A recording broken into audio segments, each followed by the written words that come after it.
আজকে আমরা তোমাদের যে বিষয়টা নিয়ে আলোচনা করব সেটা হলো আলোর প্রতিফলন বা রিফ্লেকশন অফ লাইট। তো আমরা বিভিন্ন ক্ষেত্রে দেখেছি, দেখো বাড়িতে আমাদের আয়না আছে, আয়নায় আমরা মুখ দেখি, বা আরো কখনো কখনো টর্চ নিয়ে আমরা যেমন এখানে দেখাচ্ছি, দেখো একটা টর্চ নিয়ে আমরা যদি কোনো একটা মসৃণ কোনো জায়গার মধ্যে ফেললাম, তো সেখান থেকে আলো রশ্মি এসে একটা বিন্দু থেকে আবার অন্য জায়গায় চলে যাবে। এবং এই যে বিভিন্ন ঘটনা, যে বিভিন্ন উদাহরণ আমরা পেয়েছি, কখনো জলের মধ্যে বাড়ি প্রতি চুরি করেছে, বাড়ি হেডলাইট আসা, চকচকে চামচে আলোর প্রতিফলন, বিভিন্ন ধরনের প্রতিফলন আমরা দেখেছি। এখন প্রথমে যে বিষয়টা নিয়ে আলোচনা হয়েছে, আলোর প্রতিফলন ঘটনাটি কি?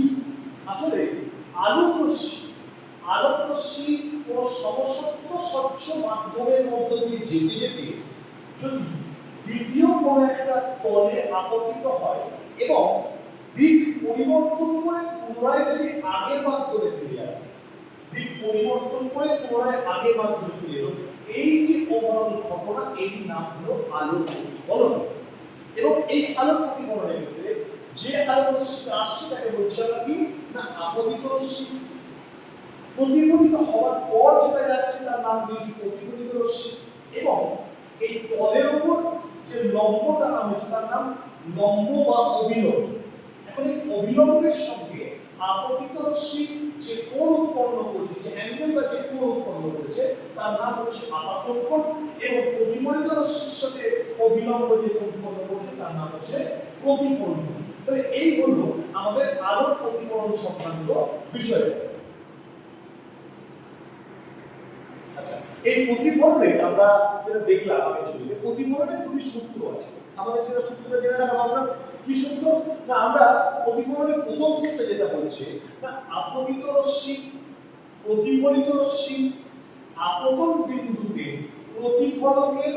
প্রতিফলকের উপর অঙ্কিত অবিলম্ব, অর্থাৎ এই তিনজন যারা আছে এরা সবাই একটা প্লেন, একটা তলে অবস্থান করবে। এবং আমরা এখানে দেখতেও পাচ্ছি যে গোলের তলটা আছে, এই গোলের তলের মধ্যে তিনজনেই একই তলে অবস্থান করছে। এটা হলো প্রতিফলনের প্রথম সূত্র। যে প্রথম সূত্র এখানে বলা আছে, তোমরা সেটা লিখে দেবে, সেই হলো প্রথম সূত্র বলা আছে। দ্বিতীয় সূত্র কি?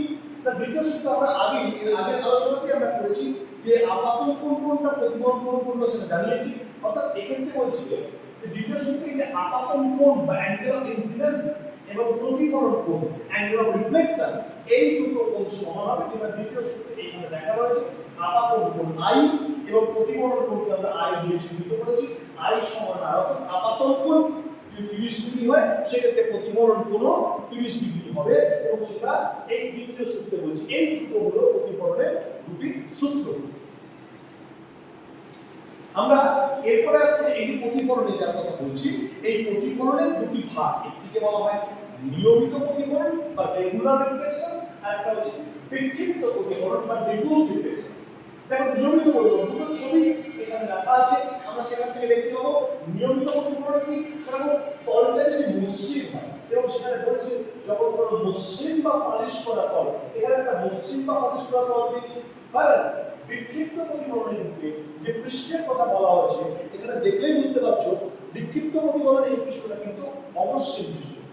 দু ক্ষেত্রে দেখো নিয়মিত প্রতিফলনের ক্ষেত্রে এটি সমান্তরাল রশ্মি পাঠানো হয়েছে, বিক্ষিপ্ত প্রতিফলনের ক্ষেত্রে সমান্তরাল রশ্মি পাঠানো হয়েছে, যেটা আপতিত রশ্মি।